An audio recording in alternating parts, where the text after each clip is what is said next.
Olá, vamos falar hoje sobre a sinceridade.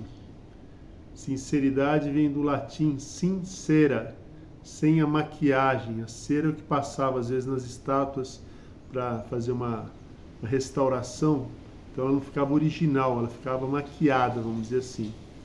Então a pessoa sincera é uma pessoa que não tem falsidade, que ela é o que ela é original. E não fala, e é sincero é que fala a verdade.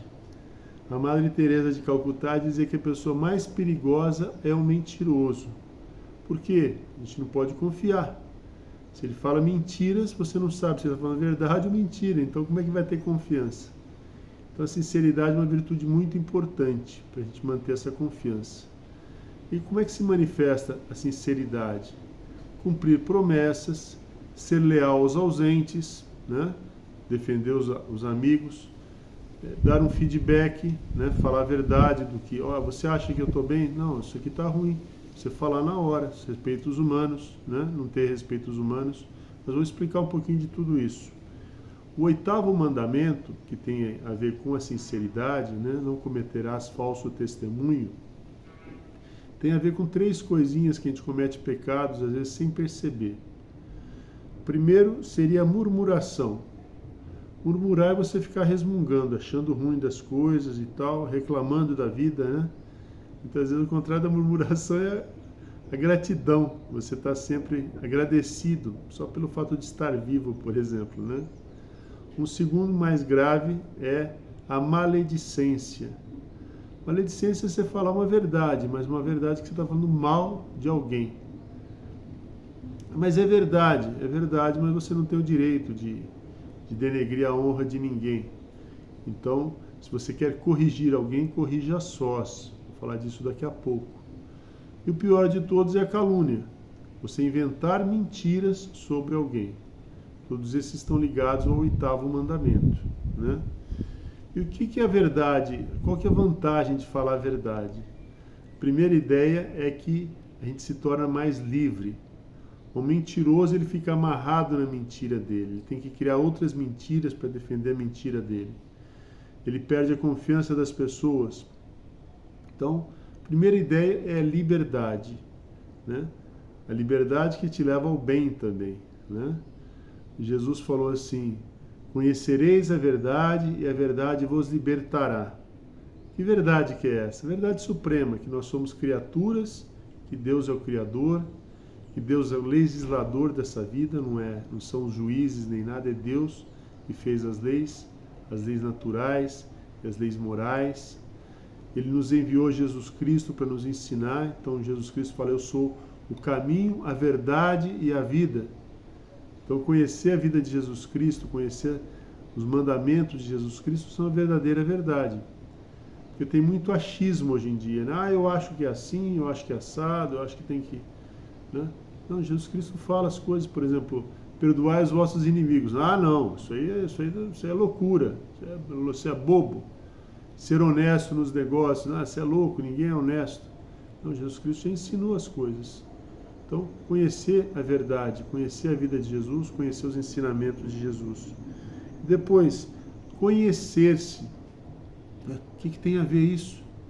Conhecer-se diante de Deus. A gente acha que se conhece, mas muitas vezes a gente se auto-engana. A gente justifica os nossos erros, né? A gente arruma desculpas, a gente é rápido para ver os erros dos outros, para criticar os outros, mas falta a verdade ao se olhar. Você fala assim: quais são suas qualidades? Às vezes por um falso orgulho, aí, falsa humildade, né? Começa a falar: não tenho qualidades. Não, você tem muitas qualidades. Isso faz parte da sinceridade, faz parte da verdade. E faz parte da humildade também, reconhecer as nossas qualidades. E os seus defeitos? Não sei direito, né? Se falam ainda do seu defeito, né? Você é um preguiçoso, seu pai vê que você é preguiçoso, aí você fica ofendido, meu pai não me compreende, né? Eu sou natural, eu sou espontâneo. Então, dar um nome correto para as nossas qualidades, para os nossos defeitos, para os nossos vícios, e aceitar as nossas limitações. Tudo isso faz parte da sinceridade. Todos nós temos qualidades, defeitos e limitações. Por exemplo, vou falar uma coisa física, fácil de entender.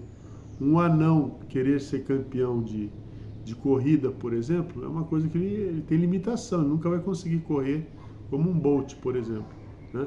O Bolt já tem uma constituição física para correr, uma perna comprida, uma constituição para ganhar as corridas. Então, eu sou infeliz porque eu não sou um Bolt. Não, eu tenho outras qualidades, né? Assim por diante, vocês entenderam a ideia. Depois, quais são os obstáculos que todos nós temos, né? Todos nós, eu digo, todas as pessoas que existem, o ser humano. O ser humano, ele nasce com um pecado original. Quer dizer, o pecado original o que é? É uma desordem na natureza humana. Não era para a gente ser assim, mas a gente se tornou assim por desobediência a Deus. São João fala isso logo no começo do evangelho dele, né? Ele fala concupiscência da carne, concupiscência dos olhos e soberba da vida. Concupiscência da carne é a preguiça, a gula e a luxúria, as desordens no ramo sexual, vamos dizer assim. E o que acontece? O que tem a ver isso com a sinceridade? Tem a ver que quando a gente se deixa dominar pela preguiça, a gente às vezes inventa desculpas para falar que aquilo é errado, aquilo, trabalhar demais, eu estou trabalhando demais, é uma mentira. Por quê? Porque você é preguiçoso, você acha que você está trabalhando demais, você está fazendo o mínimo, né? Ou eu estou comendo porque eu preciso me sustentar e tal, eu gasto muita energia. Não, você está guloso. Então essa sinceridade consigo próprio, muitas vezes ela vem assim ofuscada pelos defeitos. O avarento, eu trabalho para ganhar dinheiro. Não, você está trabalhando demais, você quer ganhar muito dinheiro, você não precisa disso tudo, você está descuidando do cuidado com seus filhos, por exemplo. Tá certo? Então analisar se os defeitos, né, que a gente tem, essas concupiscências, não fazem a gente se tornar insincero conosco próprio e com os outros. Muitas vezes o que nos mais incomoda nos outros, né, que às vezes a gente até acusa, são os nossos defeitos dominantes. Isso, se a gente aprende a ter essa sinceridade consigo próprio, muitas vezes a sinceridade de falar isso numa direção espiritual, com o sacerdote, a sinceridade de se confessar sem vergonha, etc.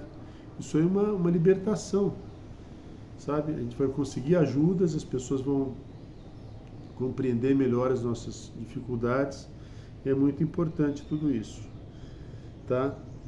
Outra ideia ligada à sinceridade se chama correção fraterna, né? É uma coisa que exige coragem de quem faz, humildade de quem recebe, né? E a gente receber essa correção como um sinal de amizade. Então, qual que é a ideia? Se você percebe coisas num amigo, né, ou nos seus pais, ou em você próprio não é correção fraterna, mas um amigo seu, você percebe um defeito, que ele fala demais, ou ele fala de menos, ou ele tem mau hálito, qualquer bobagem, qualquer coisa. Muitas vezes as pessoas falam mal por trás e não têm coragem de falar com a pessoa. A correção fraterna, Jesus Cristo narra isso no Evangelho, ele fala assim: quando você ver algum erro do seu irmão, você tem o dever de corrigi-lo. Isso vale principalmente para os pais. Os pais têm o dever de corrigir, principalmente os defeitos dos filhos. A preguiça, a ira, a inveja, a avareza, tudo isso que os pais veem nos filhos. Isso é natural, é o caráter, ninguém é perfeito, tudo bem. Mas você vai ter que ajudar o seu filho a melhorar. E para isso você tem que corrigi-lo. Corrigi-lo, dar meios para ele melhorar, ajudá-lo. Às vezes exigir mesmo, né, se eles são muito pequenos. Dar razões se eles são um pouco maiores. Mas que eles sejam corrigidos. É um direito dos filhos e um dever dos pais. E essa correção fraterna você faz normalmente a sós.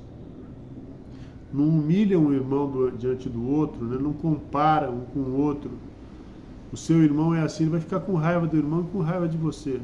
Mas fala a sós: olha, você é capaz de ser melhor, você é capaz de lutar contra isso. Você está fazendo a sua mãe perder muito tempo por causa da sua preguiça para levantar. E assim por diante. Correção fraterna. Aprender a fazê-la e aprender a recebê-la, né? Se alguém que nos ama, nossa esposa, nosso filho, nos faz uma correção, é bom a gente pegar, às vezes, na hora, no momento da vontade de se justificar, não por causa... Não, cale-se, ouça, pense, depois agradeça. Obrigado, filho, eu não tinha percebido isso. Eu vou pensar nisso. Obrigado, minha esposa. Né?